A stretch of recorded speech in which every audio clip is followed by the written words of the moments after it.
برابری کی بنیاد پر آپ سے بات کرنا چاہتے ہیں اور یہ مسائل کشمیر کے اور دوسرے مسائل حل کرنا چاہتے ہیں۔ خطے میں ہم ہمسایہ ہیں، اب یہ ہمارے اوپر ہے کہ ہم نے امن سے رہنا ہے یا جھگڑالو ہمسایوں کی طرح رہنا ہے۔ لیکن میں سمجھتا ہوں کہ اس کے لیے کشمیر کا مسئلہ حل ہونا ایک بنیادی ستون ہے، یہ کبھی نہیں ہو سکتا۔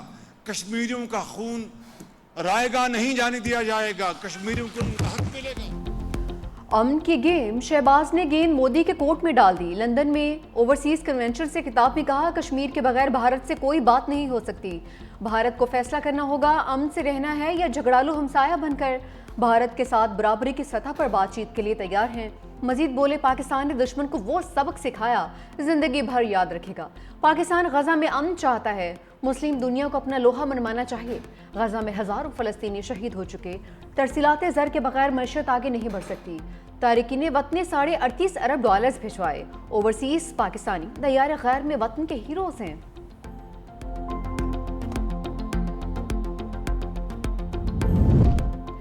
وزیر اعظم شہباز شریف اسلامی ممالک کے سربراہوں کے ہمراہ ٹرمپ سے ملاقات کریں گے۔ جنرل اسمبلی اجلاس کی سائیڈ لائنز پر بھی اہم ملاقاتیں ہوں گی۔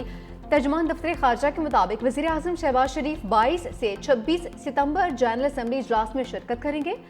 اپنے خطاب میں مقبوضہ کشمیر کے استحصال پر بات کریں گے۔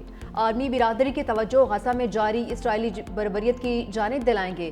وزیر اعظم کی امریکہ کی روانگی میں شیڈول کی تبدیلی، شہباز شریف اب آج کے بجائے کل لندن سے امریکہ روانہ ہوں گے۔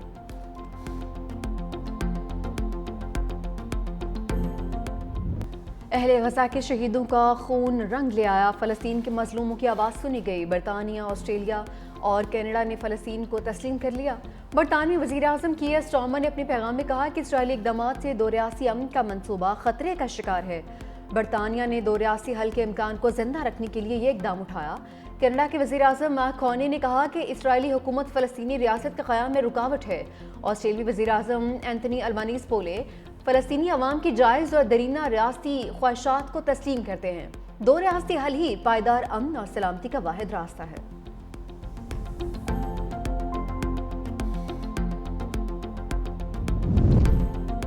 صفاق اسرائیل کی غزہ میں خون ریز کارروائیاں تیز، صہیونی فوج کا غزہ سٹی پر 3 اطراف سے حملہ، مزید 91 فلسطینی شہید ہو گئے۔ شہر کے شمال مغربی حصے میں شدید گولہ باری، ریموٹ کنٹرول بم حملے، رہائشی عمارتیں تباہ۔ اسرائیلی فضائیہ نے غزہ کے مغربی حصے میں اسکول کو نشانہ بنایا۔ حملے میں 2 پناہ گزین بچے جاں بحق۔ اسرائیلی حملوں میں شہداء کی مجموعی تعداد 65,208 ہو گئی۔ القسام بریگیڈ کے مطابق اسرائیلی حملوں سے قیدیوں کی جان بھی جا سکتی ہے۔ اسرائیل سے حملے کا خطرہ، مصر نے صحرائے سینائی میں فوج تعینات کر دی۔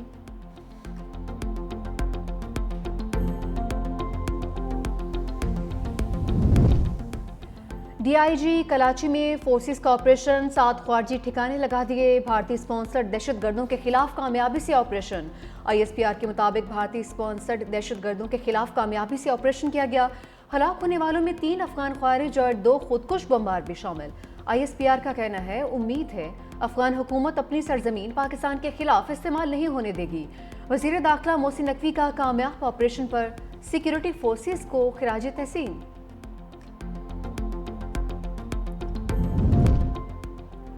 صدر آصف علی زرداری چین کا دورہ مکمل کر کے پاکستان پہنچ گئے۔ کاشگر کے پارٹی سیکرٹری اور نائب گورنر سنگیانگ یوانگ نے صدر کو رخصت کیا۔ صدر نے میزبانی پر چینی قیادت کا شکریہ ادا کیا۔ کہتے ہیں، صدر شی جن پنگ کے وژن کے تحت چین میں ہونے والی ترقی متاثر کن ہے۔ خواہش ہے ایک دن پاکستان اور چین کے عوام سیاحت اور تجارت کے لیے سڑک سے سفر کر سکیں گے۔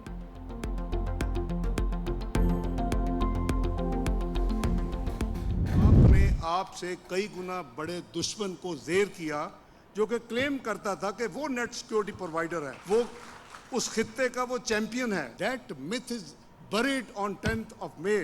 الحمدللہ پاکستان نے بھارت کا غرور خاک میں ملا دیا۔ نائب وزیر اعظم اسحاق ڈار کا اوورسیز کنونشن سے خطاب، کہا بھارت خود خطے کا چیمپئن سمجھتا ہے اپنے آپ کو، ہم نے خود سے کئی گنا بڑے دشمن کو زیر کیا۔ وزیر اعظم شہباز شریف نے ملک کو ڈیفالٹ سے بچایا ہے، پہلی بار باہمی اتحاد کے ساتھ ملک کو آگے لے جایا جا رہا ہے۔ وزیر دفاع خواجہ آصف نے کہا، پاک سعودی عرب معاہدہ خوش آئند ہے، بھارت کو عبرتناک شکست کی تاریخ میں مثال نہیں ملتی۔ اوورسیز پاکستانی خود پر فخر محسوس کرتے ہیں۔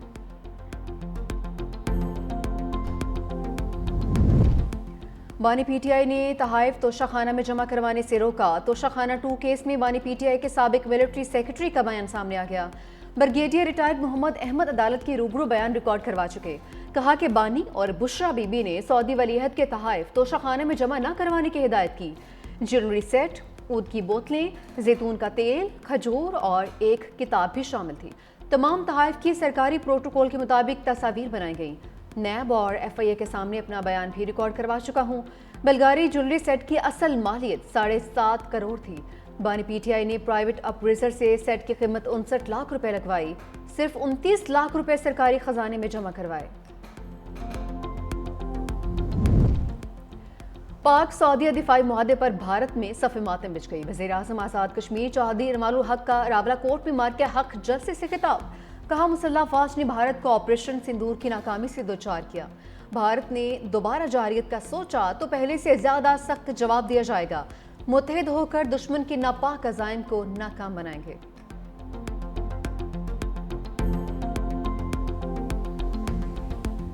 سیلاب سے موٹر وے M5 مزید مقامات سے متاثر ہونے کا خدشہ. ترجمان موٹر وے پولیس کے مطابق M5 اب تک 13 پوائنٹس متاثر ہو چکی ہے.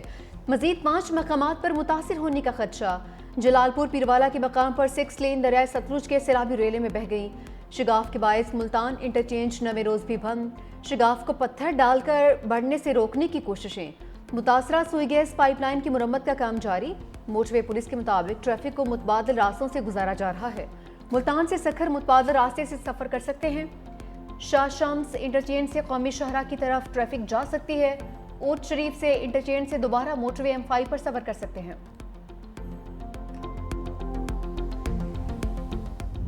دریائے زند تاحال بے قابو. کنیارو کے کچے کا علاقہ بکھری شہر میں سیلابی پانی داخل. 20 سے زائد دیہات زیریاب.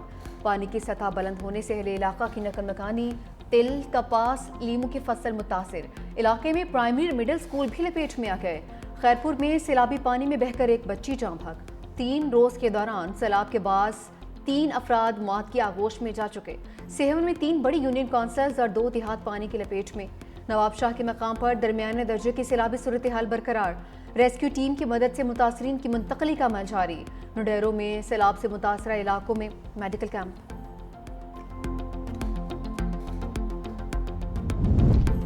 پنجاب میں سیلاب متاثرین مشکلات سے دچار. جلال پور بھٹیاں میں دریائے چناب کے سیلابی ریلے سے ہزاروں افراد بے گھر. متاثرہ علاقوں میں لوگ مختلف بیماریوں کا شکار ہونے لگے. منجن آباد میں بابا فرید پل کے مقام پر نچلے درجے کی سیلابی صورتحال.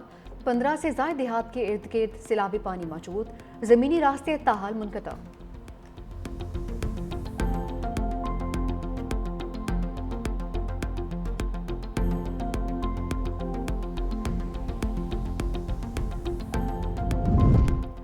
سیلاب میں راشی افسران نے رشوت کا بازار گرم کر دیا. شورکوٹ میں سیلاب متاثرین کو خیمے دینے کے بدلے رشوت لینے کا انکشاف.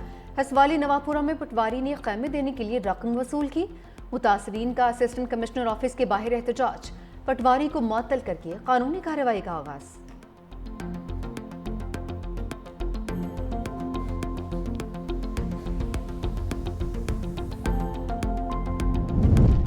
سیلاب متاثرین کی امداد کے لیے حکومت ان ایکشن. NDMA کا سیلاب متاثرہ علاقوں میں امدادی آپریشن جاری. خانیوال کے سیلاب متاثرین کے لیے 1 ارب 1000 خیموں کی فراہمی. 2270 ٹن امدادی سامان میں کمبل، خیمے، مچھردانیاں شامل. NDMA کی جانب سے پنجاب کے سیلاب متاثرین کے لیے 36000 خیمے فراہم کیے جا چکے ہیں.